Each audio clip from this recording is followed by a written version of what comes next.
Сәлем достар, қалдарыңыз қалай? Бүгін мен сіздерге Айдананың қуыршағы 11-ші бөлімін айтып беремін. Мен сіздерге 10-ші бөлімінде айтқан едім. 11-ші бөлімін күтіңіздер деп. Енді 11-ші бөліміне де біз келіп жеттік. Ал ендеше бастаймыз. Кеттік! Олар сендерге не істеген? Деді қуыршақ. Сол ағайындардың арасынан біреуі ауырып тұрмын деп ыңырсыды. Олар адамдар өзін қуыршақтың ағайындарының бәрінен мән-жайды сұрап шықты. Бірақ олар ауырсынып тұрғандарын ғана айтты.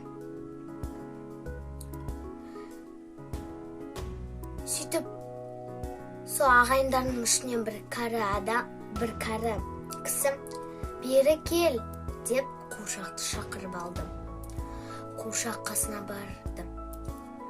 Ал ағайыны: сен мына екі аяқты хайуанды қасыңа неғып ертіп жүрсің? Деді. Қуыршақ: ол менің деп қалды.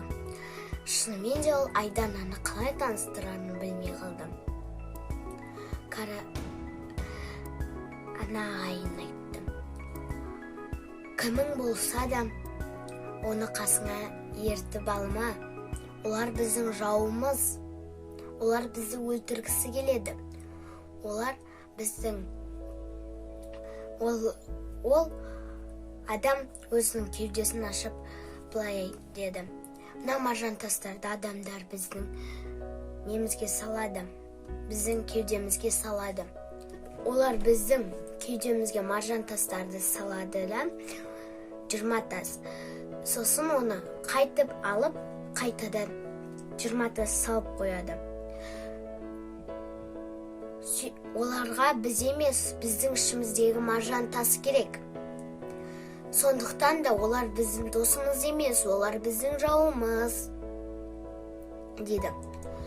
Сөйтіп қуыршақ артына жалт бұрылып Айдананы қылқындыра бастайды. Ал Айдана болса тұншығып қалады. Егер де балалар бұны 12-ші бөлімін көргілеріңіз келсе, менің арнама жазылып, лайк басуды ұмытпаңыздар. 12-ші бөлімін күтіңіздер. Бәріңе сау болыңдар!